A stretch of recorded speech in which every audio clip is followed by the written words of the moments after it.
baik. Jangan kau bahas Bibel ya. Sabar dulu. Jangan kesurupan. Santai aja dulu. Saya berpikir dulu ya. Saya mau masuk dari sisi mana ini untuk mewaraskan saudara. Itu yang harus saya pikir dulu. Yang harus kita bahas adalah Allah SWT bukan Tuhan tertinggi dan Allah tertinggi. Bibel menyebut Yahweh lah sang Maha Pencipta karena dialah Tuhan segala Tuhan, Allah segala Allah. Oke. Terus apa lagi? Ya udah, artinya kan yang disembah Tuhan Yesus pasti bukan yang disembah Muhammad. Alasannya? Ya, itu buktinya. Bahasanya Allah SWT bukan Tuhan. Apa buktinya? Buktinya? Ulangan 10:17. Ulangan 10:17. Yahweh lah Tuhan segala Tuhan, Allah segala Allah. Oke. Yahweh di sini Yesus enggak? Bukan. Tapi Kristen menyembah Yesus. Yesus adalah majikan kami agar bisa kami sampai kepada majikannya Yesus. Oh, jadi maksudnya Anda menuhankan pembantu Tuhan gitu, pembantu yang maha tinggi.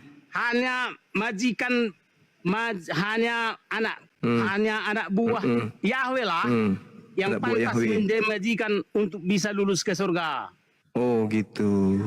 Jadi Yesus adalah hamba Yahweh yang menjadi majikan kami ke surga. Iya. Karena kata Tuhan sama kami adalah majikan. Iya. Yang mana yang majikan? Muslim yang mana yang majikan? Surga, karena Muslim tidak bermajikan di surga.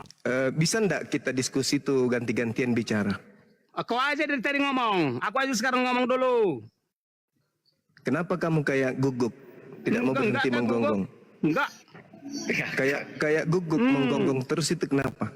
Jadi apa pengaruh apa kira-kira? Yang disembah oleh Tuhan Muhammad pasti bukan yang disembah oleh Tuhan Yesus. Boleh saya berbicara sebentar habis itu kau bantah? Oke. Ya baik. Tuhannya Yesus itu maha suci. Tuhan yang disembah oleh Yesus itu maha suci. Sedangkan Tuhan yang disembah oleh umat Islam itu juga maha suci. Menurut saudara ada berapa hakikat yang maha suci? Allah SWT pasti tidak maha suci karena dia tidak berkata di surga. Enggak, bukan begitu cara diskusinya. Iya, kalau cuma ngarangnya aku pun bisa bisa saya sebut maha suci. Enggak bisa gitu, enggak bisa, enggak begitu. Gini. Cara diskusinya jangan kayak gitu. Yang maha suci itu menurut saudara itu ada berapa pribadi? Itu dulu. Yang maha suci itu ada berapa hakikat? 1 hakikat, 2 hakikat, 3 hakikat, 4 hakikat? Atau cuma 1 hakikat aja? Yang maha suci loh. Yang maha. Coba kamu jawab. Ada berapa yang maha suci? Kalau Yesus kan tidak mungkin maha suci. Ya kan, dia punya pantat, dia punya lubang hidung, dia punya mulut, keluar kotoran, najis lah dia. Enggak jatuh dia ke tempat yang kedudukan maha suci. Nah, semua pejabat surga maha suci. Apa itu maha suci? Apa itu maha suci? Apa itu maha, apa itu suci? Maha artinya sangat-sangat. Ya, sangat-sangat. Suci? Suci. Sangat suci. Sangat-sangat suci. Yesus? Ya, bagi saya sangat-sangat suci. Berarti kamu gila. Kenapa? Bagaimana Anda katakan dia sangat suci sementara dalam perutnya ada kotoran Kau kira itu kotor? Jadi bilang siapa bilang kotor? Siapa bilang? Itu kan dari mana kau bilangnya? Coba tanya dulu orang kimia. Tanya dulu orang kimia. Apakah itu kotor? Tanya dulu orang kimia.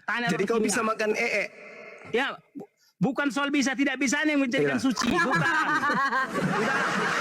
Jadi karena Allah SWT suci, makanya Allah SWT bisa dimakan gitu. Saya sarankan kamu ke rumah saya, di situ banyak kau jadikan masker. Apa itu untuk kasih mukamu itu? Maha suci adalah skincare. Kasih mukamu pakai tai mau. Bisa dimakan, berarti Allah SWT bisa dimakan. Parah ini monyet. Udah kau turun, dah kau sampah kau gila. Kau bukan orang, kau kambing. gak ada otakmu. Masakan tai dibilang tidak kotor. Dasar kebanyakan makan babi kayak gini. Sperma babi jadi orang yang begini jadinya. Semoga anakmu ndak kayak gitu ya. Mudah-mudahan anakmu ndak begitu ya. Siapa namanya tadi? Lawak. Masa? Ya, gue masak. Mudah-mudahan anak keturunanmu tidak gila kayak kau. Ini boleh saya bertanya ini? Apalagi nih? Nah, Ya, silakan. Anda Perkenalkan Kristen dulu atau Islam? dirimu. ya saya Kristen. Nah, gitu Jadi, dong. nah gini. Assalamualaikum warahmatullahi wabarakatuh. Waalaikumsalam. Jadi saya mendengarkan Unirifa, Juma sama Nandar itu kan seseorang yang memproklamasikan ataupun mempertahankan keyakinan iman Muslim, betul ya? Yes, betul. Jadi saya bertanya ini, saya juga sudah membahas tentang edukasi di akhirat itu. Nah, kalau di akhirat itu pastinya ada nanti perkumpulan masa ya, kepercayaan saudara kita Muslim, dan di alam barzakh, terus ada juga di al-ard, al-hisab, al-mizan, al-sirat, dan api penyusihan. Nah, jadi terkait mengenai ini saya bertanya tentang al-mizan. Nah, kita tahu bahwa di surat Al-Mu'minun 100 dan 103 itu mengatakan barang siapa yang berat timbangannya kebaikan, maka mereka itulah yang mendapat keberuntungan. Nah, jadi kita percaya bahwa orang beruntung itu adalah orang bertakwa. Dan barang siapa yang ringan timbangannya, maka mereka lah itu orang-orang yang merugikan dirinya sendiri. Mereka kekal di dalam neraka jahanam. Ini adalah orang-orang zalim. Nah, terkait mengenai al-mizan sebagai alat pengukur amal dan dosa, perlu kita sebagai manusia itu kan menganalisis ataupun observasi tentang al-mizan ini. Nah, jika amal dan dosa pun jika amal dan dosa itu seimbang, kemanakah final kehidupan manusia? Kemudian al-mizan itu satuan beratnya apa? Terus kemudian pastinya saya memberikan sebuah analogi hal yang kecil. Terlalu panjang, Pak. Ini pertanyaan nanti dirangkul Pak Andri. Nah, poin ketiga pertanyaannya, sesuatu barang yang masih belum kita timbang, pastinya posisi kita pada masa itu kan belum mengetahui berat barang tersebut. Nah, jadi bagaimana dengan posisi Allahmu pada masa itu? Apakah dia mengetahui kamu beramal atau tidak? Silakan. Maksudnya apa ini? Apa ini? Apa maksudnya ini? Panjang tapi nol. Apa maksudnya?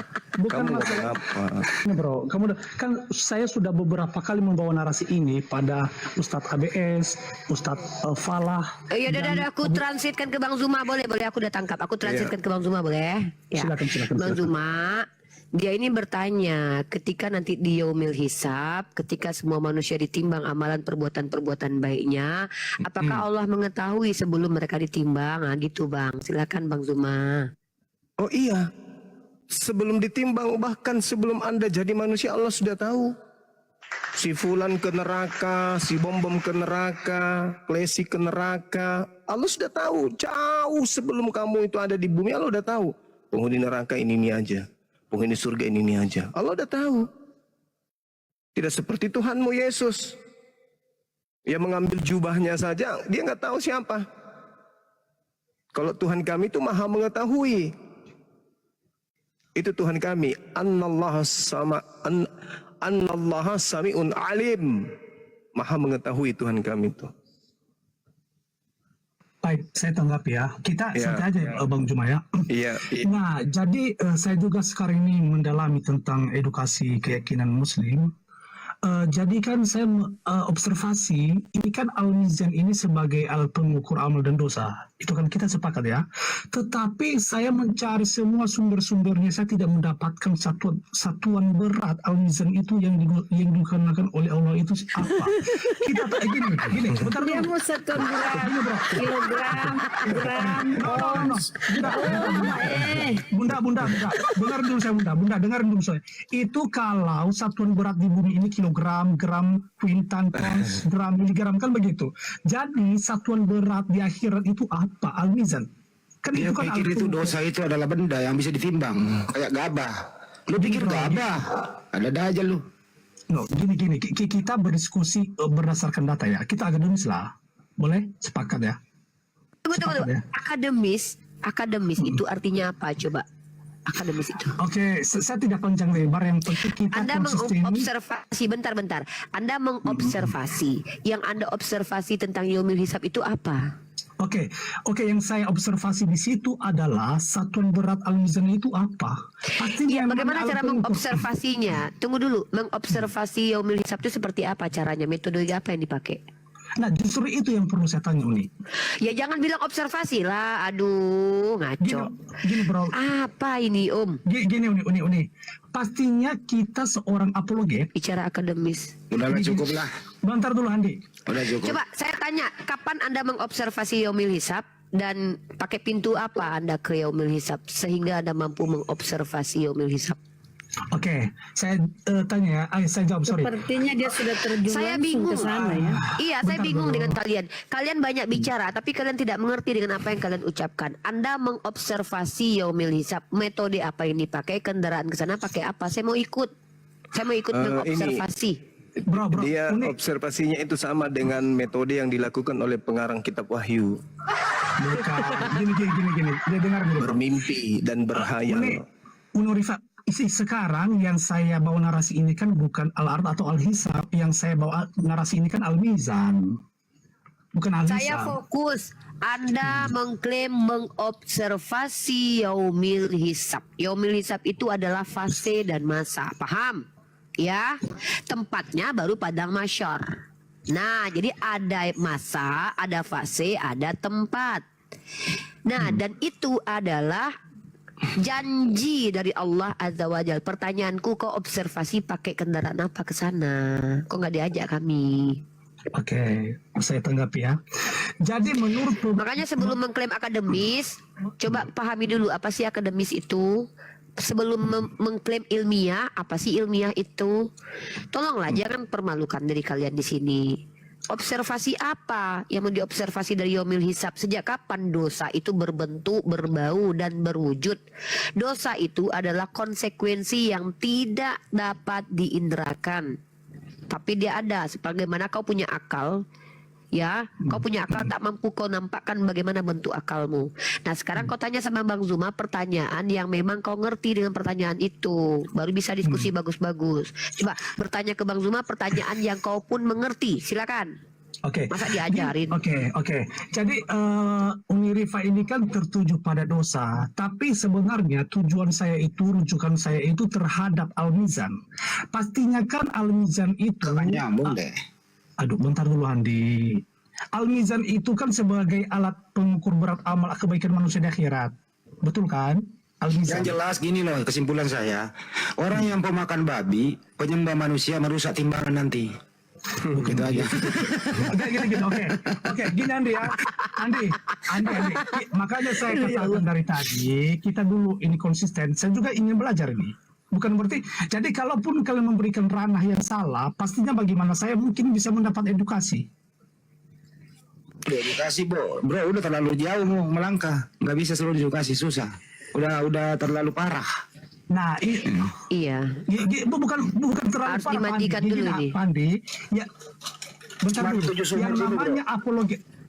Lu harus mandi 7 Yang sumur, namanya- terakhir sumurnya di sungai di segitiga Bermuda di sana. Oke, Pandi, yang namanya apologet, 100 pun pertanyaan yang ada, pasti kebenaran itu 101 jawaban.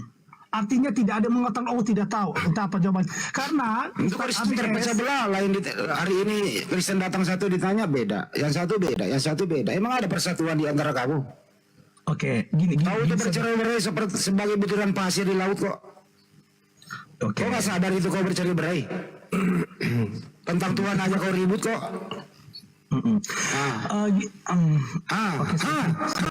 Masalah Tuhan aja kau ribut, tiap hari kau ribut masalah Tuhan. Terus kapan kau bersatu? Oke, gini Andi. Oke kan? Kita santai dulu, Andi. Saya pernah juga mendalami tentang di alam barzakh itu yang disebut dalam malaikat di alam kubur.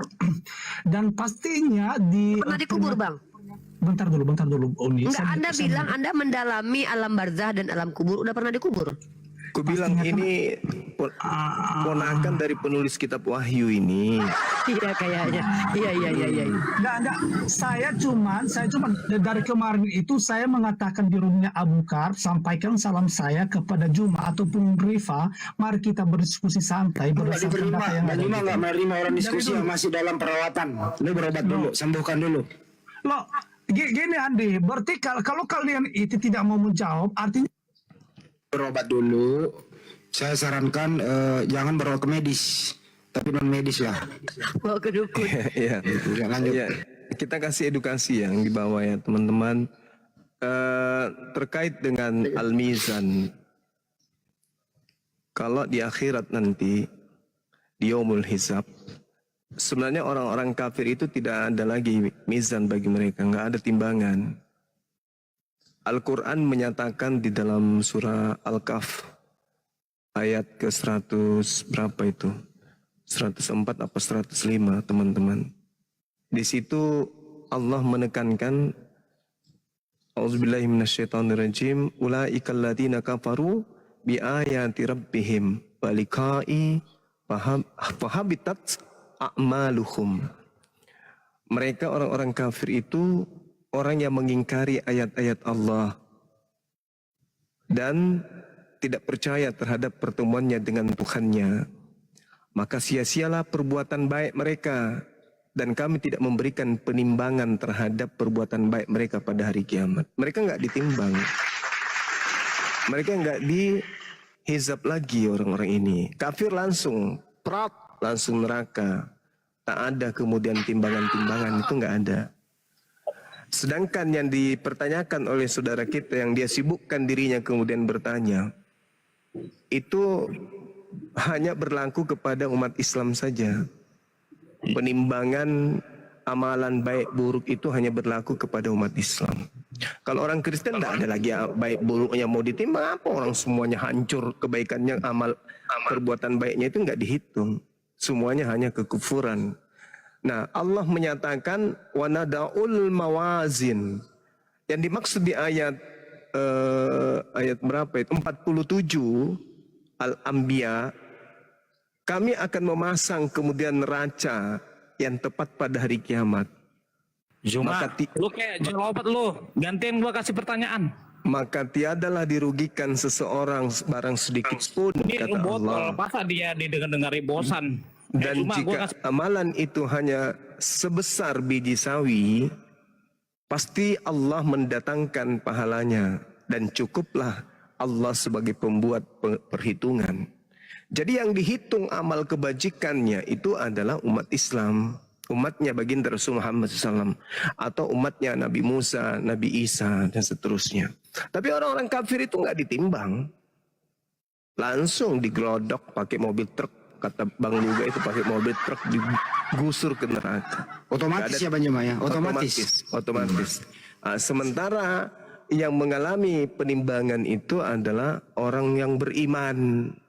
Orang yang beriman. Nah, itu pun kalau di dalam kaidah Islam, orang-orang yang beriman dan beramal soleh di dalam Al-Quran surah At-Taghabun yang sering kita bahas di ayat 9, Allah Subhanahu wa Ta'ala menjelaskan bahwa ketika penghakiman itu nanti datang, hari di mana kesalahan-kesalahan kita kemudian diungkap oleh Allah, Allah menyatakan, "Wa may yu'min billah wa ya'mal shalihan yukaffir anhu sayyi'ati wa yudkhilhu jannah."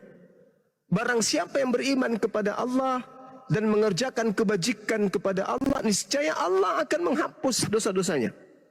Melakukan kebajikan. Itu. Jadi kalau orang kafir ngapain ditimbang? Mau dihapus dosa-dosanya? Enggak lah. Terus amal kebaikannya mau diapain? Kalau memang ada amal kebaikannya mau dimasukkan ke surga? Enggak juga. Berarti semuanya hangus dan yang ada hanya dosa, kekafiran. Jadi mereka finar di neraka jahanam, kekal khalidina fiha. Jadi seperti itu teman-teman. Jadi kalau ada orang kesurupan kayak tadi membahas tentang al-misan segala macam, apa urusannya? Lah orang kafir itu di neraka kekal, tak ada kebaikan.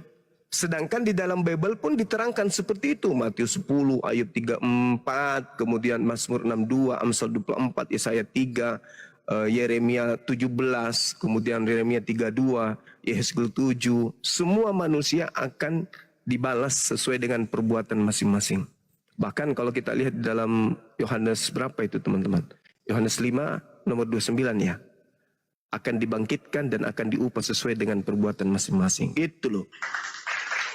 Sia-sia orang Kristen belajar pertimbangan, karena orang Kristen mati langsung neraka. Nah, langsung nggak ada lagi menghilang, tinggal dulu minum kopi, nggak ada, langsung neraka. Waalaikumsalam. Ntar bang, waalaikumsalam. Ntar dulu bang, jangan dulu bang, dipotong ya.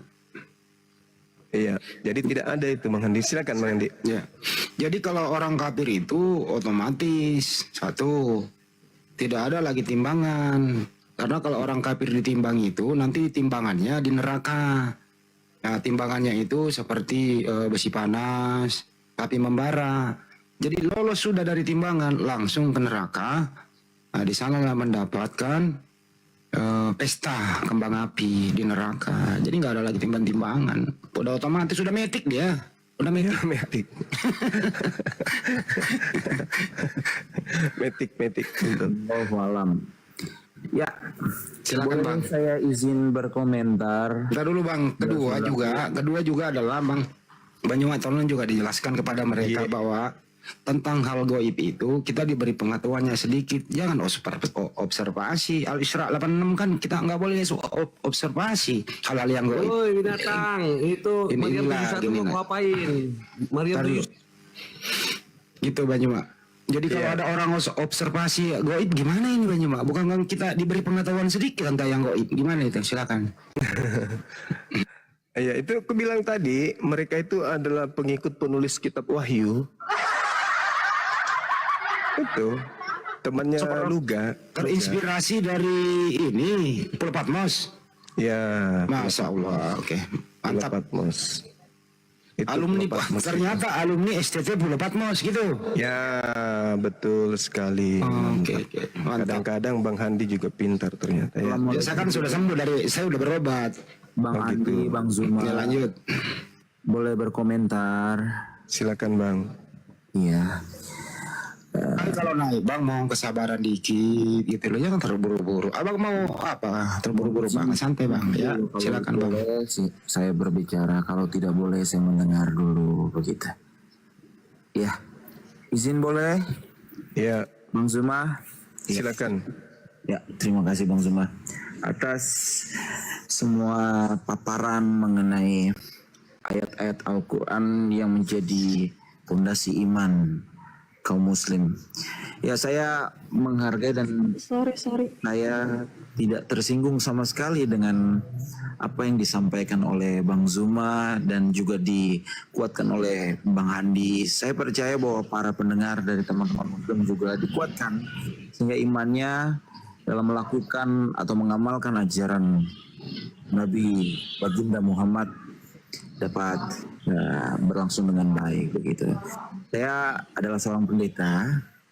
Ya, Jangan tanya si Zuma bang, tanya si. Enggak masalah. diam dulu saudara. Diam dulu. Izin ya. Saya tidak tersinggung sama sekali Bang Hunter atau siapapun. Ya, saudara-saudaraku. Saya tidak tersinggung sama sekali, tidak merasa bahwa iman kekristenan dizolimi begitu. Saya penganut iman kekristenan monoteis, Abang, yang percaya kepada Allah yang tunggal, Allah yang esa, Elohim Yahweh, Allah. Ternyata ada Kristen kok mengucapkan salam tadi ya. Allahnya bangsa Israel, ya, Allahnya Nabi Abraham, Ishak dan Yakub, Allahnya Ismail, Allah yang disembah oleh manusia, ciptaan, Allah yang mengutus putra tunggalnya, Tuhan dan Juru Selamat kami, Tuhan bagi orang-orang yang menganggap Yesus bukan Tuhan, Tuhan pun tidak masalah. Yesus disebut Tuhan, disebut Nabi, disebut Tuhan. Yesus tidak pernah tersinggung ya. Dia mau disebut setan pun dia tidak tersinggung ya. Beliau tidak tersinggung sama sekali karena beliau rendah hati. Abang ini bukan sisi ceramah bang, abang mau apa? Enggak, saya mau ini saja mau menjelaskan begini. Enggak perlu penjelasan, abang mau bertanya atau mau diskusi. Kita mau butuh penjelasan Anda loh. Pertanyaan begitu. Penjelasan mengenai apa yang saya dengarkan tadi, bahwa kaum Nasrani, kaum Kristen akan dibakar habis di neraka begitu. Nah, saya mau mencoba bertanya begini. Kalau penjelasan saya saya berkata begini, bahwa hanya Allah yang kasih, yang rahmani, yang adil itu yang akan mengungkapkan benar atau tidak pernyataan Pak Zuma nanti di hari penghakiman. Itu aja. Tapi pertanyaan saya begini, tolong jelaskan secara detail dan objektif kalau memang Bang Zuma ini adalah hamba Allah yang jujur, hamba Allah, hamba Tuhan, bukan hamba cuan. Jelaskan yang benar secara spesifik pemahaman tentang kafir di dalam Al-Quran. Ya, sebutkan berapa diksi kafir, ya, dan penjelasan dari beberapa diksi kafir sesuai dengan konteks yang ada dalam Al-Quran, sehingga teman-teman tahu bahwa kafir itu bukan hanya diarahkan kepada orang-orang yang tidak mempercayai ajaran Muhammad. Demikian. Bang, sekalian aja suruh Bang Zuma bikin jurnal ilmiah hari ini. Ya Allah. Terima kasih. Assalamualaikum. Waalaikumsalam. Jadi orang kafir itu adalah orang di luar Islam. Kristen kafir, apapun sektenya. Itu orang-orang kafir, orang yang menutup diri dari ajaran para nabi. Menutup diri dari ajaran Nabi Musa, menutup diri dari ajaran Nabi Isa, Yesus, dan menutup diri dari ajaran Nabi Muhammad SAW. Jadi orang Kristen itu mau mengaku Yesus only, monetize atau apapun itu kafir. Itu kafir, Bang. Termasuk Anda kafir. Kenapa Anda kafir? Karena Anda menutup diri dari ajaran Yesus. Yesus itu mengajarkan tauhid satu Tuhan, dan yang dituhankan itu adalah Bani Israel. Tuhan yang disembah oleh Bani Israel.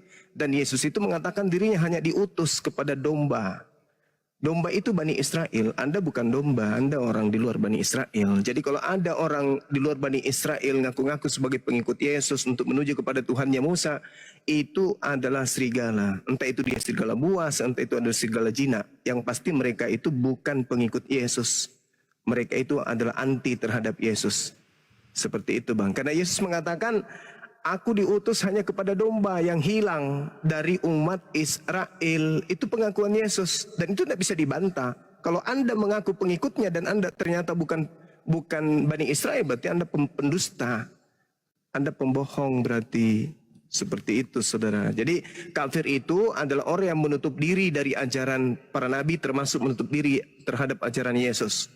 Ketika Yesus mengatakan diutus hanya kepada domba yang hilang dari umat Israel, Anda tidak terima ajaran Yesus itu, malah Anda mengikuti data-data tambahan-tambahan seperti di Matius 28, berarti Anda termasuk kafir. Apalagi kalau ditambah lagi makan babi, tidak bersunat, nah itu tambah kafir lagi. Apalagi mereka yang mempertuhankan anak Maria, oh semakin kafir lagi. Bang Zuma di remote. Bantu teman-teman ya.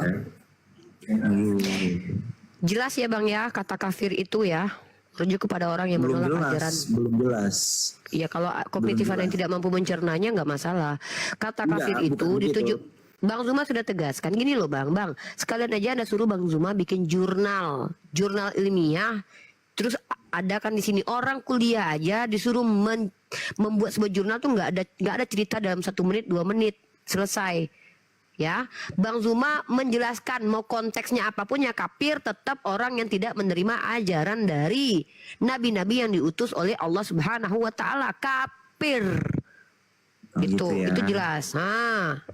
Ya, paham. Berarti saya mendengar kafir, Anda kafir. Iya, boleh, silakan aja. Saya tidak tersinggung karena yang bicara memang nggak perlu tersinggung, emang kafir ya kafir aja. Iya, maksud saya gini, kalau yang saya dengar dari ustadz tertentu ya, saya tidak perlu sebut namanya. Dia sangat harus. Kita tuh nggak suka gini ya. Kita nggak suka dapat informasi dari orang nggak jelas gini loh. Enggak. Ini tempat kita belajar loh, bukan tempat penyesatan loh. Bukan gitu.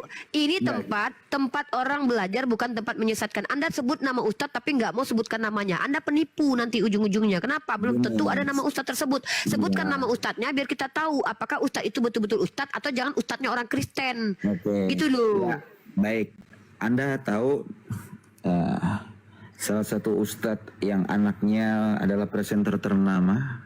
Aduh, sebutkan saja namanya. Ngapain pakai di sini kayak main kuis aja? Di sini sebutkan nama ustadznya, Ustadz Quraisy Shihab. Dia menulis buku, di buku yang tertulis ini halaman kesekian menyatakan.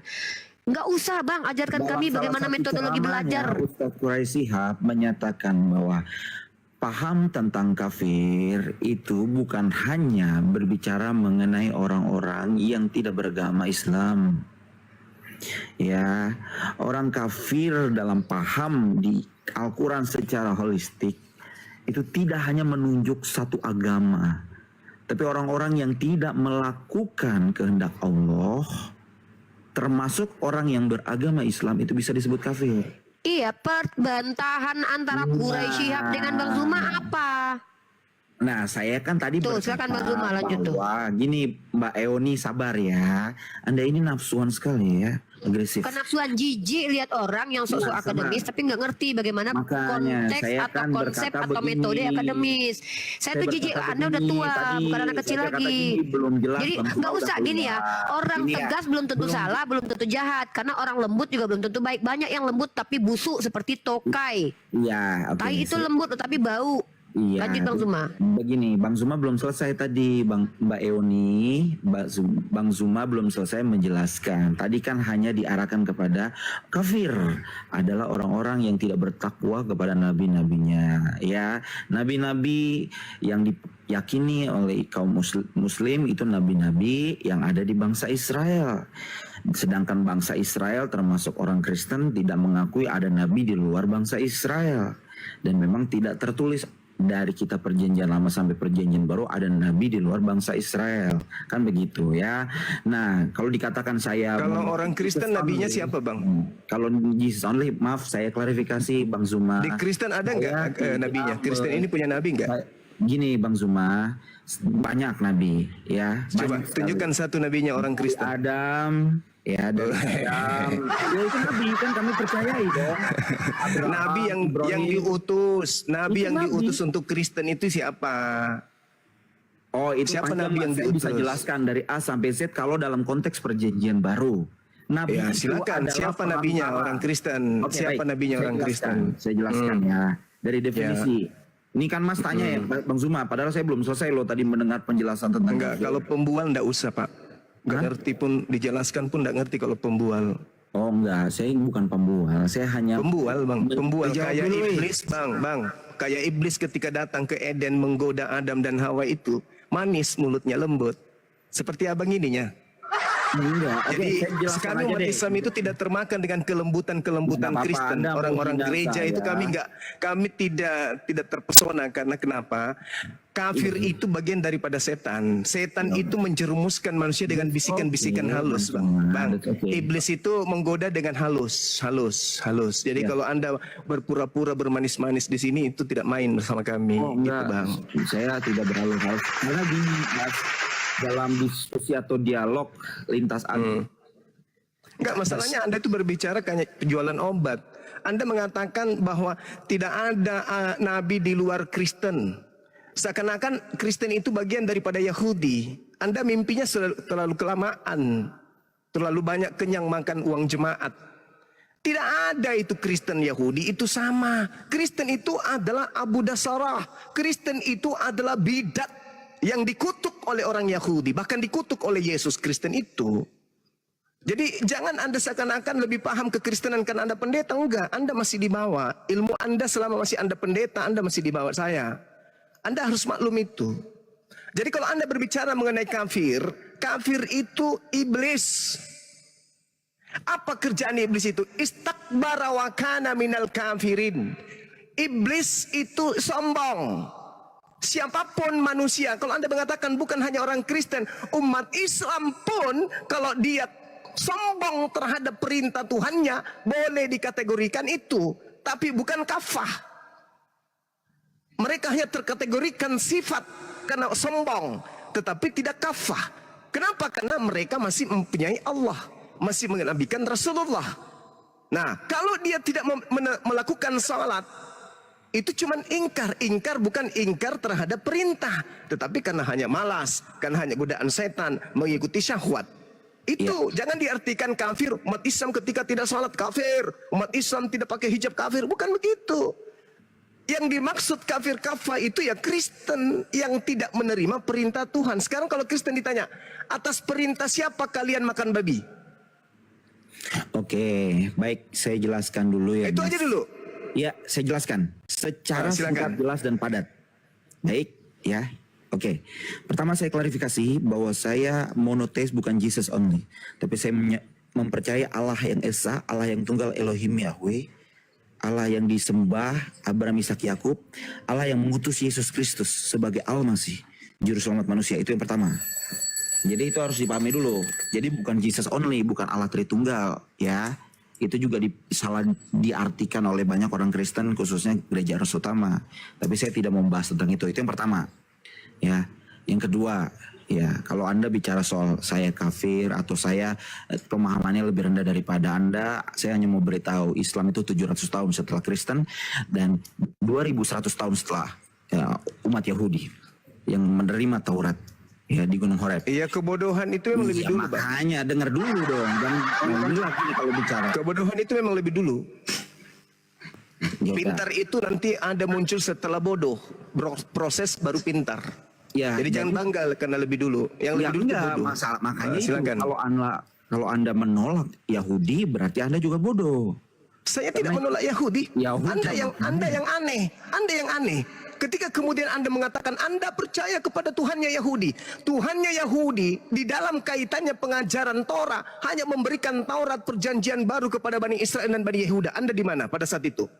Anda dalam kelompok mana? Islam di mana? Anda kelompok di mana? Kalau bicara gitu Islam di mana?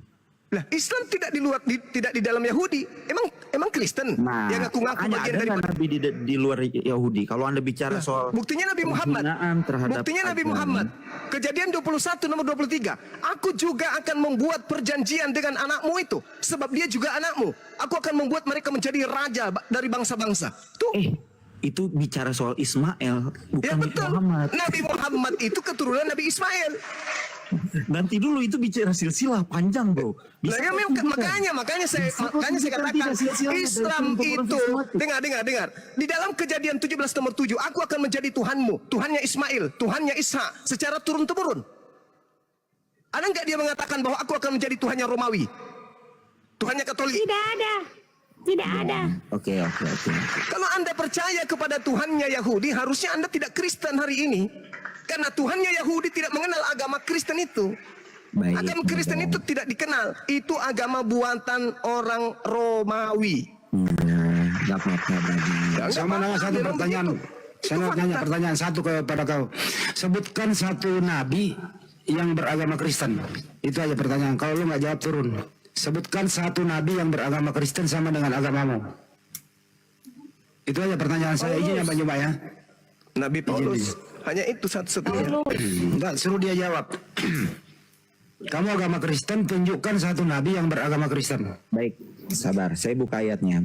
Jangan sampai pakai ayat, sebut nama dulu. Siapa nabi itu yang beragama Kristen? Spesifik, kan Anda tanya nabi. Iya, sebutkan dulu namanya, baru pakai data. Siapa? Oke. Yang Kisah 13 nomor 1. Yang beragama? Beragama Kristen. Ya, Paulus bukan nabi ya. Itu nabi ya, inilah kau pendeta tapi bahlul. Makanya bilang ilmu itu minim. Oke, ini banyak. Ada pendeta yang pernah bicara itu cerdas, pintar mengetahui Bible. Kisah para pewarta 13 nomor 1. Saulus sebelum mengganti nama menjadi Paulus itu sudah nabi di Antioquia. Alamak. Anda salah besar. Paulus tidak pernah disebut nabi. Coba sebutkan dalilnya. Mana dikatakan? Kisah para wartawan 13 nomor 1. Coba Anda baca. Kisah berapa? 13. Yes. Oke, kisah 13 ayat 1. Yaitu, oke, kita baca ya. Kita baca. Pada waktu itu dalam jemaat di Antioquia, jemaat Kristen. ada beberapa nabi dan pengajar, yaitu Barnabas dan Simeon yang disebut Niger, dan Lukius orang Kirene, dan Manehem yang diasuh bersama dengan raja wilayah Herodes, dan Saulus. Saulus itu bukan golongan nabi. Anda harus pahami. Beberapa nabi. Itu Baca dulu ayat selanjutnya. Baca dulu ayat selanjutnya. Itu kitabmu. Ya. Jangan ku ngarang-ngarang lagi. Pada Baca waktu selanjutnya. itu dalam jemaat Antioquia ada beberapa nabi dan pengajar, termasuk Saulus. Kalau dia bukan nabi menurut asistennya, lalu mengapa dia mengatakan aku dipilih dari sejak dalam rahim ibuku? Dipilih jadi apa?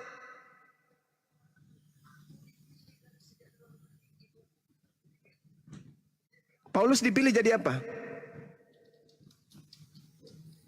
Ayo jawab. Pingsan. Macet. Pingsan. Saya dinonaktifkan, tidak bisa bicara. Dari tadi saya ngomong tanpa ada suara. Oke. Galatia pertama, ayat pertama. Dari Paulus seorang rasul, bukan karena manusia, juga bukan oleh seorang manusia, melainkan oleh Yesus Kristus dan Allah Bapa yang telah membangkitkan dia dari antara orang mati. Jadi dia bukan nabi.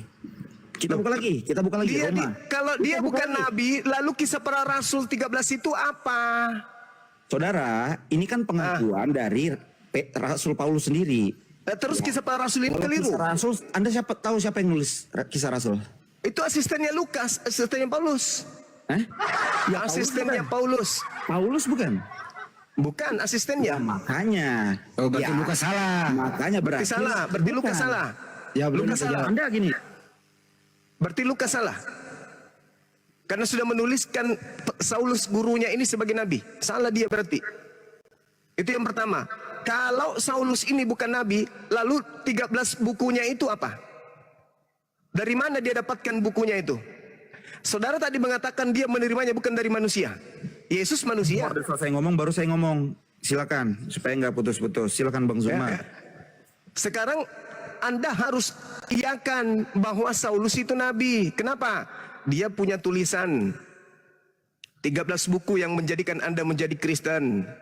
Kalau dia bukan nabi, lalu dari mana dia mendapatkan tulisan-tulisan ini? Katanya wahyu, berarti dia nabi. Seorang nabi itu adalah orang yang mendapatkan wahyu. Ulangan berapa itu? Ulangan 12 nomor 6. Jika di tengahmu ada seorang nabi, maka aku Tuhan akan menyatakan diri kepadanya dalam mimpi, dalam penglihatan. Itu di kitabnya orang Yahudi. Di dalam ulangan apa bilangan? Bilangan ya kawan-kawan. Sudah? Bilangan 12, sabar dulu. Bilangan 12 ya. Di situ dikatakan sangat jelas bahwasanya jika di tengahmu ada seorang nabi, maka aku Tuhan akan menyatakan diriku kepadanya dan berbicara kepadanya. Bilangan 12. Nah, kalau kemudian Anda mengatakan apa yang dituliskan Paulus ini adalah firman Tuhan, berarti Paulus nabi. Saulus dikatakan di Kisah Para Rasul 13 nomor 1, Saulus nabi.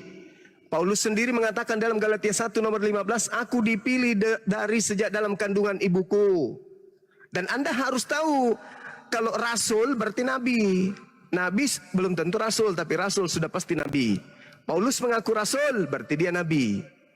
Apa bukti kenabian daripada Paulus? Adanya kitab-kitabnya. Kalau dia nabi palsu, maka kitabnya palsu. Kalau dia nabi palsu, maka buku-bukunya itu adalah catatan-catatan nabi palsu. Dan memang Paulus menubuatkan dia sebagai nabi palsu. Tuh. Oke, sudah? Oke, sudah. Boleh gantian, tapi jangan dipotong teman-teman. Supaya diskusinya enak gitu ya. Saya menghormati kok, apapun interpretasi. Ya, silakan Anda menyalahkan Lukas karena telah mengatakan bahwa Saulus itu nabi.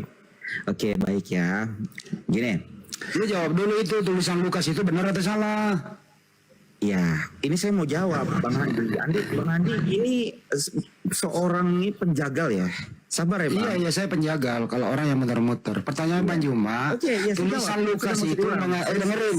Tulisan Lukas itu mengatakan Saulus itu nabi, benar atau salah? Jawab dulu. Oke, baik. Saya jelaskan. Jangan jelaskan, jawab. Benar atau salah? Nah ini, elah. Anda ini terlalu diktator. Sabar, ya. Baik, begini. Apakah Paulus itu adalah nabi? Ya. Kita harus paham, yang nulis ini kisah Rasul adalah Lukas. Ya, Lukas menjelaskan beberapa orang di sini. Yang pertama adalah Barnabas, Simeon, ya. Kemudian Lukius, ya. Lalu Menahem, ya, dan Saulus. Jadi ada berapa oknum di situ? Ada 5 oknum, ya. Tetapi Paulus tidak pernah berkata bahwa dia mengakui bahwa dia adalah nabi. Karena nabi itu adalah perantara, nabi itu diutus. Pertanyaannya, tulisan Lukas itu benar atau salah? Lo benar dong. Berarti Saulus nabi. Benar-benar ditulis. Tetapi begini, kalau Paulus gini dengar dulu Bang Handi. Sabar, Anda ini nafsuan sekali ya. Berapa istrimu? Ya sabar. Belum Saya selesai punya istri, tuh kamu nggak punya istri. Belum selesai ya, sabar ya.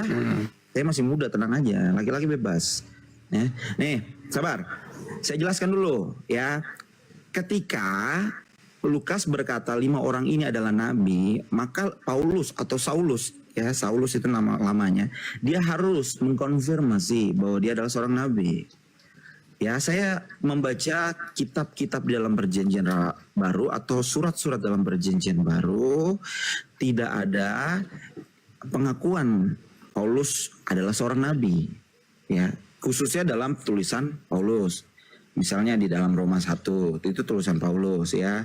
Dari Paulus hamba Kristus Yesus yang dipanggil menjadi rasul. Jadi dia dipanggilnya menjadi rasul dan dikuduskan untuk memberitakan Injil Allah. Itu Roma. Kita buka lagi, masih banyak sekali. Misalnya Itu loh pertanyaannya. Lukas mengatakan Saulus itu nabi. Pertanyaannya, tulisan Lukas ini benar atau salah? benar-benar ditulis Bang, makanya saya mau jawab. Ya benar ditulis, isinya benar atau salah? Kelas pendeta ya begini. Kelas pendeta ya begini.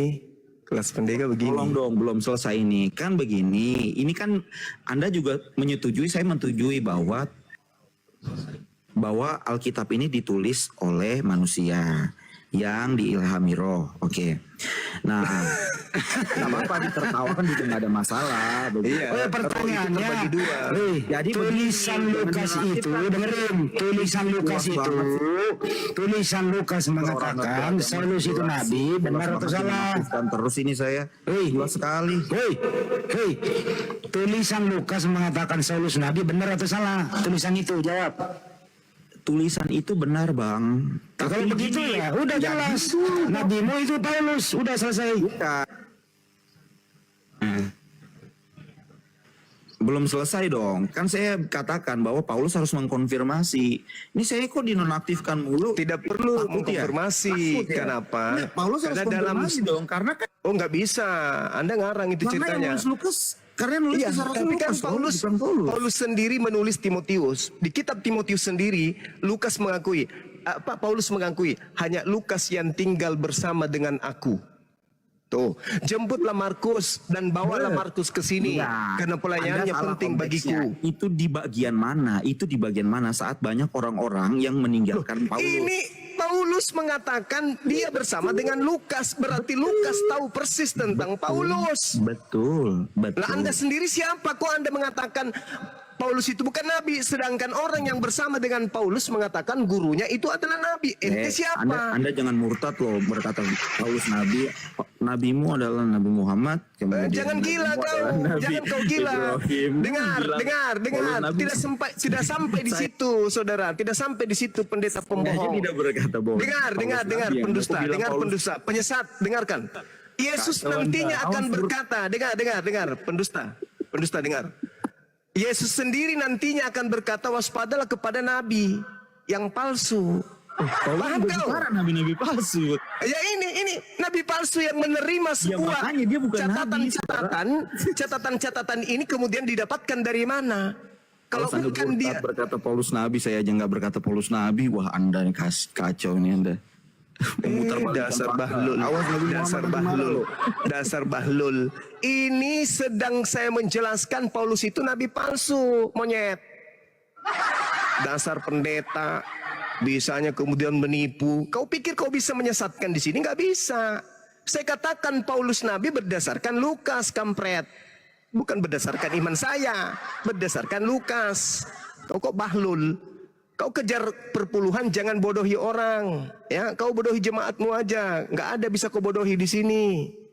Jangan kau pakai tabiat iblis, bermanis-manis, berlembut-lembut. Nggak make bagi kami. Kalau udah Kristen bagi kami itu udah cap hitam, paham? Udah cap hitam itu. Wa ikhwanuhum yamudunahum fil ghayyi summa la yukhsirun. Itu sudah tamat kami.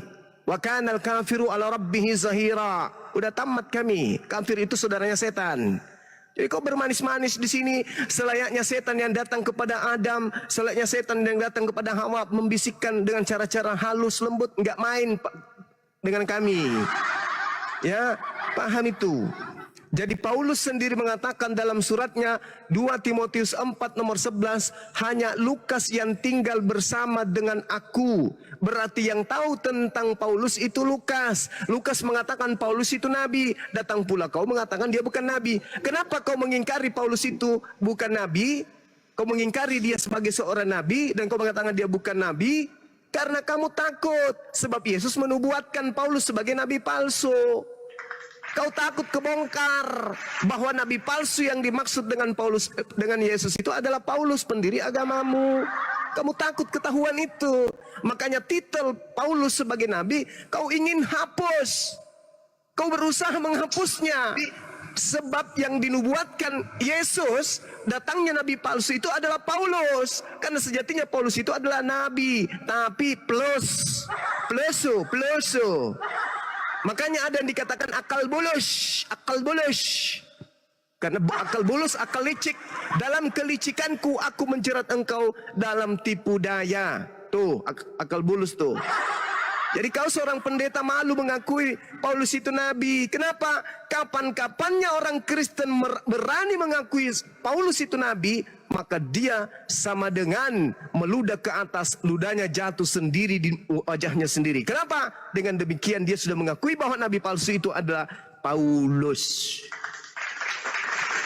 Maka seorang pendeta pun harus berkuat-kuat mengatakan dan menolak Saulus disebut nabi. Meskipun Bible sendiri loh, orang yang terdekat yang menceritakan Saulus itu nabi loh. Masa sih paman? Yes. Baca di dalam Kisah Para Rasul 13 nomor 1, catatan penyelidikan yang dilakukan oleh seorang bernama Lukas. Dalam catatannya dia menuliskan kemudian Saulus itu adalah seorang nabi di Antioquia, dan murid-muridnya pertama kali disebut Kristen itu adalah muridnya si nabi Saulus ini. Jadi kalau hanya seorang pendeta berlembut-lembut tidak main sama kami, nggak main, ya.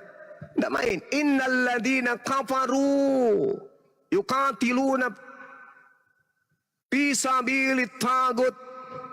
Pendeta-pendeta itu diceritakan tuh. Seperti itu adanya. Mereka akan berjuang mati-matian untuk menutupi kemudian siapa Saulus ini. Bukan nabi. Lalu tulisannya dari mana? Wahyu. Ya nabi dong.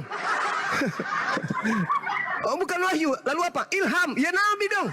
Karena di dalam Bilangan 12 nomor 6 yang disebut orang yang menerima wahyu, orang yang menerima ilham, orang yang mendapatkan tuntunan, orang yang mengaku mendapatkan penglihatan, orang yang mengaku didatangi kemudian Roh Kudus itu dan mendapatkan sebuah pengajaran, apalagi catatan-catatan buku, maka dia adalah seorang nabi berdasarkan Bilangan 12 nomor 6. Maka Saulus sama dengan nabi berdasarkan Bilangan 12 nomor 6, berdasarkan kemudian 2 Timotius 4:11, dia dekat dengan Lukas, dan Lukas menyatakan di dalam kisah yang dia ceritakan kemudian di bab 13 nomor 1. Dan dia sendiri mengakui dia dipilih dari sejak dalam rahim ibu. Bahkan kau berani membacakan tadi di Galatia bahwasanya bukan aku menerima Injil bukan dari manusia. Nah, lalu dari mana? Dari mana dia menerima Injil? Hayo. Dari mana? Karang sendiri? Nggak mungkin. Dia mengatakan dari Yesus, bukan dari manusia. Berarti dia nabi. Ketika Anda mengatakan Yesus itu Tuhan, dan sebagai Tuhan dia datang mewahyukan kepada Saulus atau Paulus, maka jelas dia adalah seorang nabi. Tuhan telah memberikan wahyu kepada Saulus. Berarti Saulus ini adalah nabinya Yesus. Paham ya? Nah, itu masalah besar. Masalah besar ketika Anda mengatakan, aku menerima Injil bukan dari manusia. Kalau dia menerima Injil bukan dari manusia, berarti Saulus terbukti tidak menerima Injil dari Yesus, sebab Yesus adalah manusia. Nah, siapakah gerangan makhluk yang mengaku Yesus yang datang memberikan Injil kepada Paulus ini? Ini yang perlu dipahami oleh pendeta-pendeta. Siapa makhluk yang mengaku Yesus yang bukan manusia? Yesus anak Maria adalah manusia. Yesus yang datang kepada Paulus bukan manusia. Lalu kalau bukan manusia siapa? Jadi begini, tadi kan di sebelah itu kita bertengkar ya dengan mahasiswa Kristen itu masalah Injil dan Al-Quran. Jadi saya terpaksa mengangkat tema ini. Sebenarnya saya belum mau mengangkat ini, tapi ya saya angkat saja ya karena penghujatannya sudah terlalu jauh. Jadi begini, saya katakan begini, satu-satunya kitab suci, satu-satunya agama ya yang kitab sucinya pernah ditulis dibantu oleh bintang timur atau Lucifer atau iblis itu adalah Bible, Weda, Tripitaka, apalagi Al-Quran. Itu tidak pernah dibantu penulisannya oleh iblis. Begitu. Jadi satu-satunya agama ya yang Tuhannya itu direndahkan serendah mungkin, melebihi rendahnya manusia, itu adalah Bible itu sendiri. Saya mengangkat coba satu sejarah ya, karena saya kaji ya, karena pihak TKKI katakan 6.577 kesalahan. Tapi kan dia tidak menjelaskan ya, dia tidak menjelaskan secara terperinci apa penyebab ini. Kita kan hanya mengetahui saja, tapi kita tidak menganalisa kenapa bisa sampai ada 6.577 kesalahan. Nah seperti itu. Jadi saya coba mempelajari ini sejarahnya ya, termasuk saya menggunakan sedikit ilmu filologi untuk mempelajari ini. Nah ternyata ya ada ayat-ayat dalam Bible ya yang memang turunan dari kodeks Gigas tuh. Ya, ada ayat-ayat, beberapa ayat di Bible memang turun dari kodeks Gigas. Ya, jadi begini, kodeks Gigas ini yang seperti saya katakan tadi ya, satu-satunya agama yang kitab sucinya pernah ditulis atas bantuan iblis, Bible. Ya, saya membaca sejarah dari John Wycliffe ya, dari penulis kitab Gigas ini Herman Inclusus ya. Herman Inclusus ini seorang biarawan ya. Beliau ini seorang biarawan dari daerah Postlight ya, dari Bohemia, Ceko ya. Beliau ini dikena sanksi oleh gereja untuk menuliskan kitab suci Bible itu dalam satu malam. Tapi karena beliau merasa tidak sanggup ya, akhirnya beliau menyerahkan dirinya ya, yang menyerahkan dirinya kepada iblis, yang ternyata kita telusuri ini ada di 1 Korintus 5 ayat 5. Ya, jadi ini turunan kodeks Gigas, mengingat John Wycliffe ya sekitar 1279 itu menerbitkan ulang ya Bible ini di Basel pada saat itu, Jerman. Jadi Herman Inclusus khusus menulis Bible dalam satu malam, dan setelah diuji oleh ahli paleografi bahwa yang ditulis Herman Inclusus ini betul-betul adalah kodeks ya yang ditulis satu orang dan diperuntuk. Jadi tidak ada yang campur tangan. Coba pikir ya, kita secara logika, tidak mungkin ada yang bisa menulis Bible, Perjanjian Lama dan Perjanjian Baru dalam waktu satu malam. Ya, dengan 31.101 ayat. Ya, satu malam. Ini kita kenal dengan kodeks Gigas. Siapa yang bisa menulis ini? Ternyata Herman Inclusus seperti 1 Korintus 5 ayat 5 sudah menyerahkan dirinya kepada iblis dan minta bantuan iblis untuk menulis Bible ini. Jadi poinnya begini.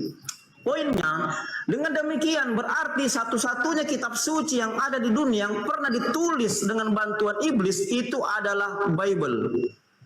Valid ya datanya ya. Bisa Anda cek di YouTube, ada yang pernah membongkar ya Kristen ini kodeks Gigas ya. Dan setelah saya pelajari panjang sejarahnya, memang ternyata banyak ajaran-ajaran ya yang memang dia dari pagan, itu dari pagan diteruskan ke ajaran satanik. Makanya saya pernah membahas ini sudah lama, berapa bulan lalu nih, tapi tidak ada satupun akademis Kristen yang berani. Kenapa juga mereka tidak berani laporkan saya? Karena memang mereka tahu juga sejarahnya ternyata tentang kodeks-kodeks ini. Gitu. Saya katakan, Bible itu kita mau uji dari ilmu pengetahuan apapun, dia akan dilabrak itu. dia akan saling berlawanan. Kenapa? Karena memang ajaran-ajaran yang ada dalam Bible ya itu melawan ilmu pengetahuan, terutama ilmu pengetahuan Yahudi. Gitu. Nah, masalah kodeks Gigas ini ya ketika kita mengambil kesimpulan secara holistik, berarti sebelum masa Renaissance ya, orang-orang di zaman itu terutama di barat memang sudah terpengaruh dengan Bible yang kemasukan ajaran setan ini. Saya katakan tadi ya, ditulis ulang oleh John Wycliffe ya, yang akhirnya diterbitkan di Basel itu, lalu diteruskan lagi oleh John Huss, diteruskan lagi sampai ke William Tyndale. Bisa jadi kesalahan-kesalahan inilah yang membuat mereka mati digantung. Hanya ini tidak tertuang jelas sejarah secara eksplisit ya, karena banyak sekali tokoh-tokoh Protestan yang mati digantung oleh Katolik, disangka mereka bidat. Nah, sekarang pertanyaannya, ketika Bible Indonesia ya itu turunan dari Bible Barat, ini pasti ada kemungkinan turunan kodeks Gigas masuk ke dalam Bible. Dan ternyata kalau kita lihat terbukti banyak sekali ayat-ayat yang tidak sesuai dengan etika, yang berbau porno. Ini kan semua ajaran satanik nih. Ya. Apalagi ajaran minum darah seperti di Wahyu 16 ayat 6, Yohanes 6 ayat 53 54 ya. Nah, ini yang saya masih kaji sejarahnya ini ya, karena tidak mungkin ajaran asli Katolik menurut saya yang pagan ya, ini pagan beda dengan ajaran satanik ya. Pagan ini bisa terkontaminasi dengan ajaran satanik. Itu pagan saya sudah pelajari ya, sejarah pagan itu bagaimana budaya Helenistik itu yang memang rata-rata itu mendewakan dari manifestasi manusia itu. Ini menurut saya Bible yang dipegang sekarang ini menurut saya sudah dimanipulasi dan sudah kemasukan ajaran-ajaran seperti ini. Mengingat Bible yang dipegang sekarang ini beda dengan Bible Utopia Ortodoks ya, dengan Katolik original itu sendiri. Yang dipegang Protestan ini dari Barat. Sementara kodeks-kodeks seperti ini turunannya nih ya. Yang terakhir ditulis oleh yang kita kenal dengan teori WH itu Brockford Westcott dengan J. Anthony Hort 1881. Nah, kira-kira seperti itu. Jadi ketika teman-teman Kristen mengatakan bahwa Al-Quran itu kitab yang sama sekali diwahyukan oleh di luar dari Tuhan, ini saya membantah. Saya marah dan saya membantah keras karena saya tidak mendapati sejarah tentang itu. Makanya saya angkat ini. Supaya kita sama-sama belajar bahwa tidak ada kitab lain di dunia ini yang pernah ditulis atas bantuan iblis kecuali Bible. Itu yang mereka tidak paham. Kan seperti itu. Nah, fakta realitanya sampai sekarang ya, Yahudi itu kita kenal dengan Yahudi itu kita kenal dengan orang pintar. Kenapa sampai sekarang mereka sangat tidak suka dengan Kristen? Bahkan mereka menganggap gereja itu sebagai tempat penyembahan berhala. Lebih jauh lagi tempat penyembahan setan. Kenapa? Seperti itu karena tampaknya mereka juga tahu dan mereka mengerti sejarah ini. Kan begitu. Jadi mohon teman-teman Kristen jangan terlalu jauh menghujat nabi kaum muslim apalagi sampai kitabnya, karena kalau Anda tidak pelajari sendiri kitab suci Anda, sejarahnya.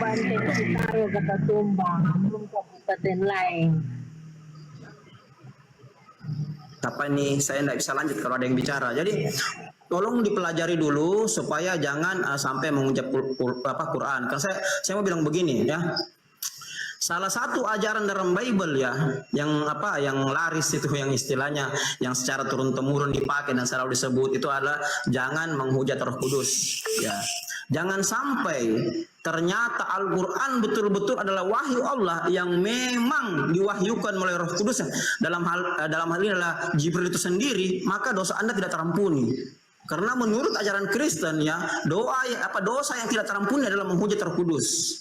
Jangan sampai ya pada akhirnya nanti Al-Quran betul-betul wahyu Allah, kalian rugi besar. Yang sering saya katakan sama mereka. Kan seperti itu. Nah, kalau saya katakan Bible memang kemasukan ajaran satanik, saya punya bukti sejarah dan saya punya data-datanya. Nah, begitu mungkin.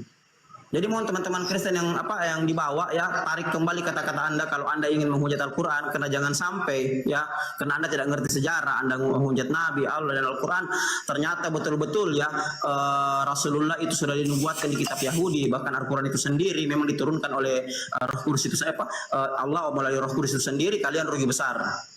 Karena saya terus terang ya, kalau kita pelajari nubuatan ya, Rasulullah memang sudah dinubuatkan di kitab Yahudi ya. Kita bisa lihat di kejadian seperti dibaca tadi Gurunda Suma ya. Kita juga bisa lihat di kejadian 17:20 dan yang lain-lain ya. Banyak sekali ayat yang mengarah ke situ. Itu. Kira-kira seperti itu. Bahkan kalau ditanya adakah nabi di luar dari bangsa Yahudi, kan saya sudah jelaskan ini ya. Ada nabi di luar dari bangsa Yahudi seperti Kores, Esra dan yang lainnya, Jitro ya. Yang kalau di Islam itu Nabi Suaib ya. Hud, Eber ya, Nabi Hud kalau di Islam, Eber kalau di Kristen. Itu semua di luar dari bangsa Israel. Itu. Jadi begitu mungkin ya. Begitu mungkin sedikit dari saya. Silakan mungkin lanjut Bang Andi atau Guru Ndasuma, silakan. Iya, Masya Allah. Ini cerita ini memang ngeri. Karena ini adalah sesuatu yang melegenda. Sesuatu yang melegenda artinya suatu cerita yang dipercayai oleh pemilik cerita atau prosa rakyat yang dianggap sebagai sesuatu yang benar-benar terjadi. Sesuatu yang asli, cerita yang benar-benar asli, bukan dibuat-buat. Satu keadaan yang benar-benar pernah terjadi. Artinya bahwa ketika ada cerita tentang seorang biarawati misalnya yang mana menceritakan adanya seorang yang kemudian dihukum, lalu kemudian dalam legenda itu diceritakan bagaimana seorang biarawan ini kemudian menulis, ketika dia dihukum kemudian menulis menulis Bible ini dalam satu malam, lalu kemudian dia tidak sanggup menyelesaikan.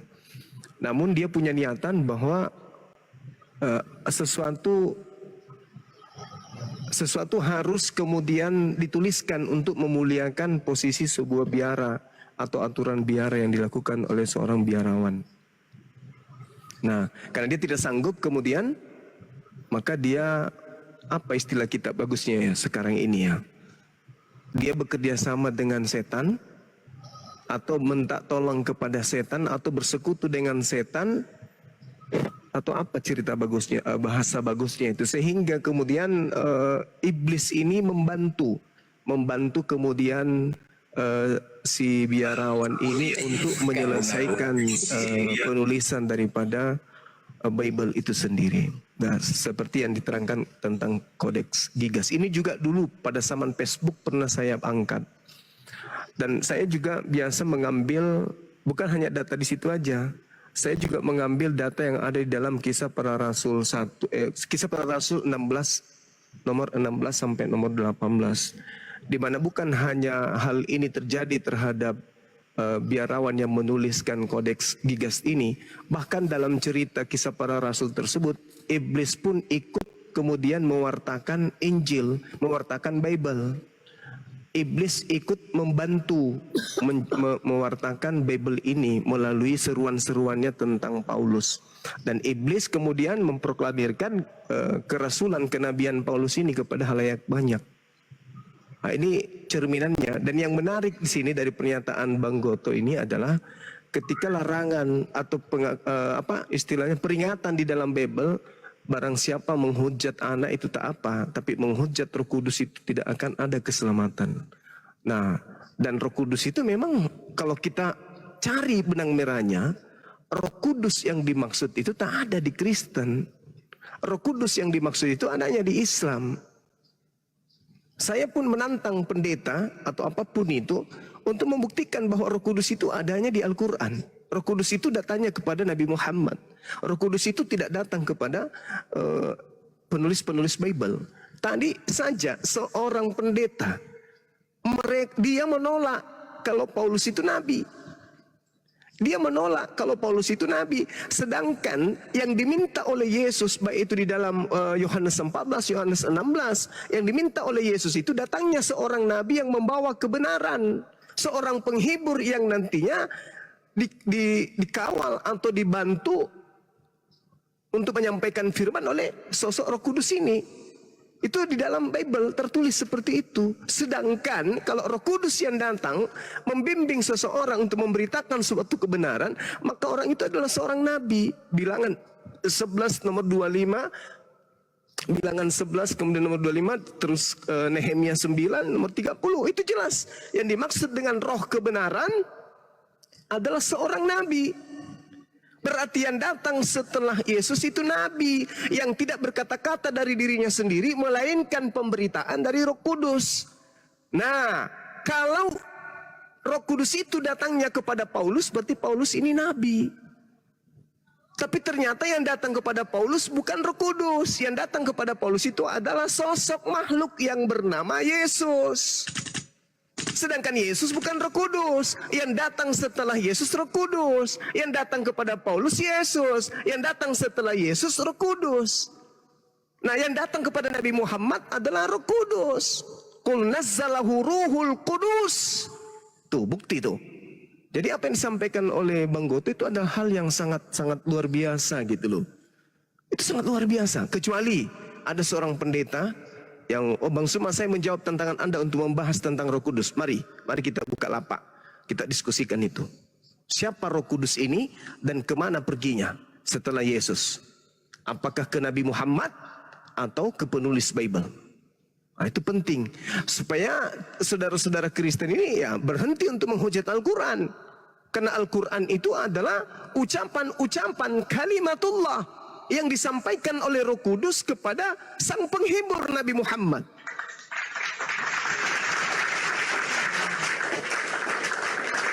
Terkecuali saudara Kristen atau seorang yang terdidik di Kristen mampu membuktikan bahwa Lukas, Markus, Matius, Yohanes dan juga kemudian surat-surat Paulus ini termasuk surat Ibrani itu dituliskan berdasarkan bimbingan Roh Kudus. Kalau yes, mari kita buktikan.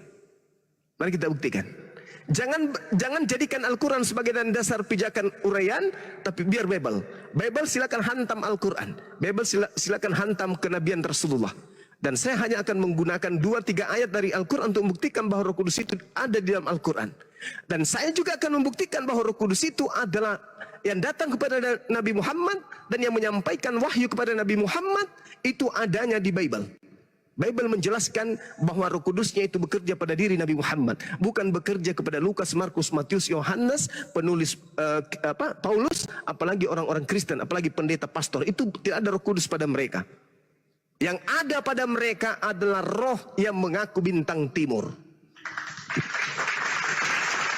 Yang datang kepada Paulus yang hanya berupa suara dan cahaya. Yang datang kepada Ananias yang hanya berupa suara. Yang datang kepada penulis di Pulau Patmos yang hanya berupa suara. Itulah yang ada pada diri orang-orang Kristen hari ini. Bukan Roh Kudus.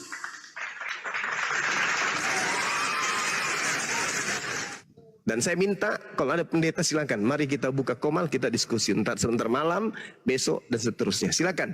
Terima kasih Bang Goto, Masya Allah luar biasa mengingatkan saya dengan materi-materi yang sangat luar biasa ini. Ini adalah satu pembedaharaan ilmu yang akan membuat saudara-saudara Kristen kita yang sudah mulai ragu tentang imannya untuk insya Allah menuju kepada hidayah. Demikian. Silakan.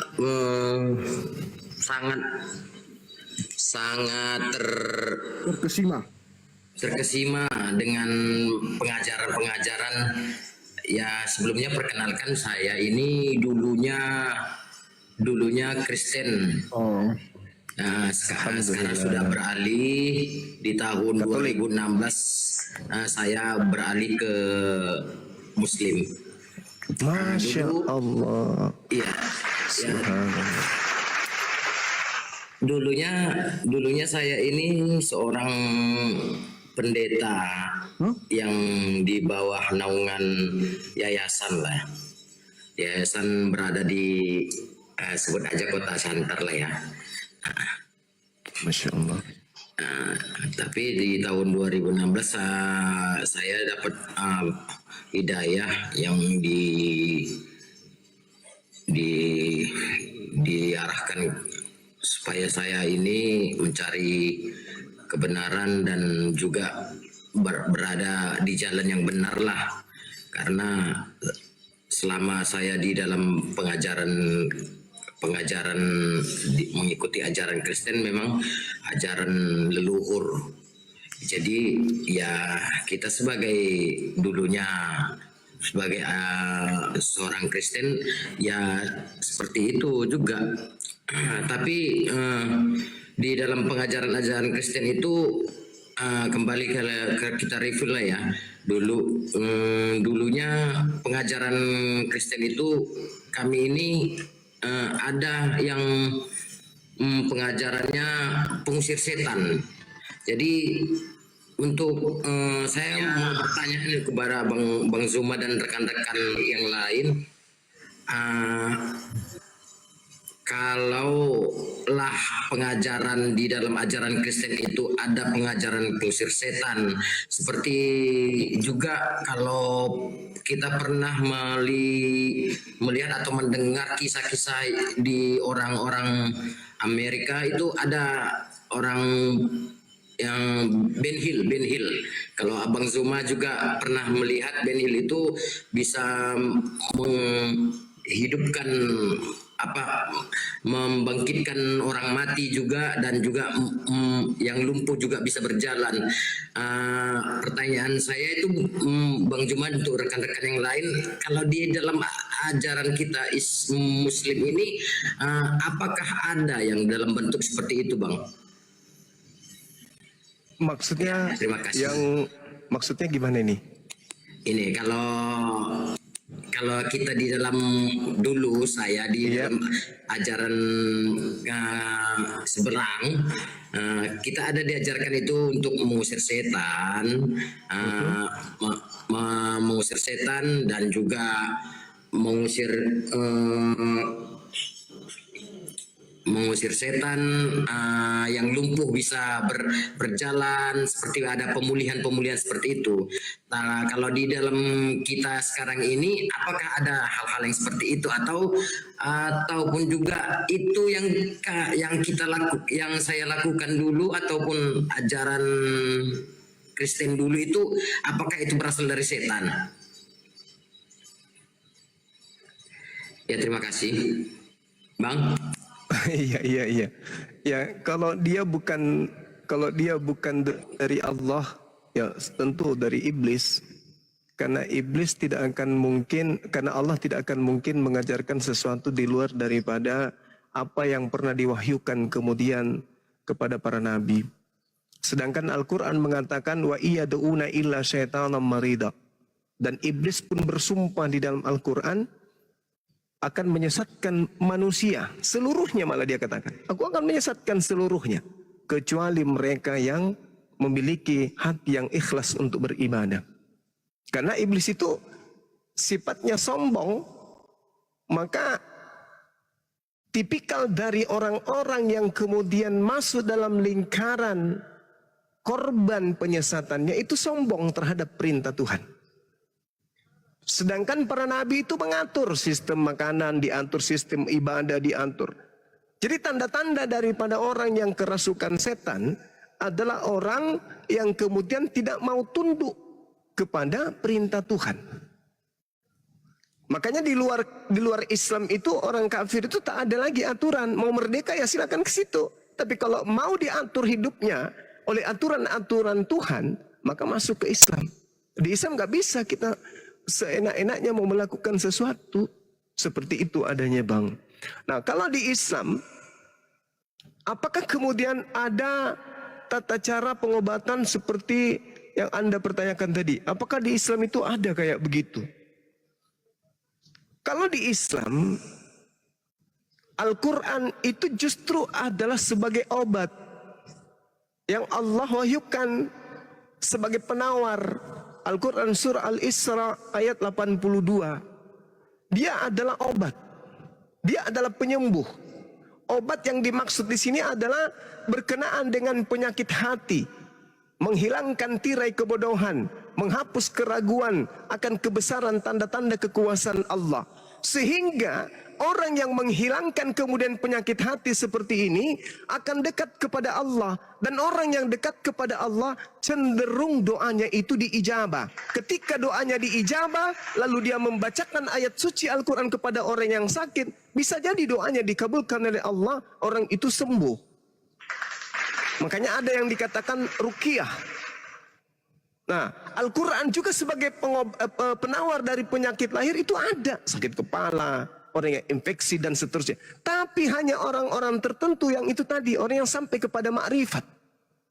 Tapi ilmu itu tidak dipelajari. Misalnya nih, Bang Suma bisa membacakan orang doa. Karena orang ini sakit, tiba-tiba Bang Suma minta kepada Allah, ya Rabb, orang ini tolong disembuhkan. Mohon supaya perlihatkan kekuasaan-Mu melalui hamba-Mu ini. Aku ingin beliau sembuh, mendoakan beliau, perlihatkan kehebatan-Mu ya Rabb. Jika Engkau mengizinkan, izinkan hamba-Mu ini untuk sembuh, angkat penyakitnya. Baca doa, baca Al-Fatihah, baca 3 kul huwallahu ahad dan seterusnya. Lalu kemudian kita sentuh jarinya, entah itu sebagai semangat untuk dia, dan dia disembuhkan kalau diijabah oleh Allah. Nah, orang akan mengatakan, Bang Suma ini hebat. Sebenarnya yang hebat itu Allah. Dan bacaan Quran ini sebagai penawar obat. Ketika kemudian ada orang yang melihat itu, tiba-tiba datang kepada saya, Bang Suma ajarin saya dong. Itu nggak bisa. Nggak bisa diterima kayak gitu ilmu seperti itu. Karena ini hanya berlandaskan doa. Doa saja. Tergantung orangnya, apakah dia orang ini bersih ketika dia minta kepada Allah, Allah lantas mengabulkan atau kayak mana. Tetapi tidak bisa dijadikan sebagai jalan untuk menjadi seorang tabib. Oh ini tabib dia ini. Akhirnya dapat murid jadi tabib semua. Enggak, bukan kayak gitu. Itu yang saya tahu tentang Al-Quran. Nah jadi ketika ada masalah, ada penyakit, bacakan Al-Quran. Insya Allah sembuh. Karena segala sesuatu penyakit yang kita derita itu sumbernya dari pikiran. Pikiran tenang, hati tenang, bacakan Al-Quran, insya Allah orang itu sembuh. Bahkan kalau dalam Al-Quran Nabi Ayub, sakitnya dia, karena kedekatannya kepada Allah, iblis iri, iblis cemburu. Ini kapan dia bisa ingkar kepada Tuhannya lah? Semakin sakit, semakin perih hidupnya, semakin kita buat celaka, semakin dia taat kepada Tuhannya. Dan bisanya hanya tersenyum, senyum. Artinya penyakit yang dia derita, itu bukan menjadi penyakit. Itu menjadi alat untuk mendekatkan diri kepada Allah. Sama seperti ketika saya ditanya, Bang Suma, iya kenapa Paman? Ini saya sakit gigi. Ya saya bacakan Al-Fatihah, saya bacakan Al-Ikhlas dan seterusnya. Lantas saya katakan, Alhamdulillah. Kalau Anda masih mengalami sakit gigi. Banyak orang mau sakit gigi, tapi tidak bisa lagi sakit gigi. Apa alasannya Bang Suma? Alasannya karena dia sudah tidak ada lagi gigi. Masih bersyukur Anda sakit gigi, menandakan gigi Anda masih ada. Tetangga saya sudah tak ada giginya. Cuman gigi palsu lagi, tak pernah lagi dia merasakan sakit gigi. Berarti bersyukurlah kalau masih sakit gigi, menandakan bahwa Anda masih punya gigi. Bersyukurlah orang yang masih punya kepala, sakit kepala, berarti dia masih punya kepala. Bersyukurlah orang yang punya penyakit tubuh, berarti dia masih punya tubuh. Nah ini, akhirnya apa? Semangat orang itu kemudian hanya dibacakan Bismillahirrahmanirrahim. A'udzubikalimatillahi tammati min kulli syaitan. Sembuh dia. Nah, jadi yang seperti ini itu hanya kedekatan. Berbeda dengan pendeta ya. Mungkin ada seperti yang dikatakan di dalam Matius 24 tanda-tanda nabi palsu, pengajar palsu itu mampu melakukan mukjizat. Mereka mengusir setan, bernubuat, ya. Lalu kemudian bermukjizat. Nah, itu tanda-tanda orang jahat, orang melakukan kejahatan juga bisa yang kayak gitu. Tapi kalau di Islam Bang, yang kita bisa lakukan seperti tadi. Misalnya ada orang yang kena kesurupan, ya kita doakan. Dan saya dengan Ustadz Alwan pernah mengobati orang yang kesurupan bersamaan, adik kakak. Yang satu kesurupannya di rumah sakit mamanya bilang, Bang Suma, ya kenapa Bu? Pasti adiknya juga kesurupan di rumah ini. Kok bisa? Iya karena anak saya ini dari sejak dulu. Kalau kesurupan satu, yang satu pasti kesurupan juga. Betul. Saya dengan Ustadz Alwan, dengan Sadli, ya tarik mobil kemudian ke rumah beliau. Betul kesurupan di sana. Dan kita obati. Bukan diobati istilahnya apa ya. Kita bacakan Quran, kita ruqyah. Sampai Ustadz Alwan itu tertidur 2 kali meruqyah. Gantian Bang Suma, giliran saya meruqyah anak tersebut. kurang lebih 15 menit. Alhamdulillah beliau siuman. Nah itu pernah terakhir saya ruqyah orang, ada Sadli sebagai saksi waktu itu, ya cuman itu dia. Begitu saya naik ke kendaraan, kata Sadli, ada yang ikut naik ke mobil. Nah itu dia. Benar Sad? Iya Sad, benar Sad. Betul Paman. Allahu Akbar, Masya Allah. Jadi kayak gitu di Islam Bang. Tidak seperti di tempat yang lain orang lumpuh tiba-tiba ente langsung jalan. Di kita itu enggak. Atau Kita hanya mengandalkan Allah. Kalau doa diterima alhamdulillah. Kalau doa tidak diterima ya alhamdulillah.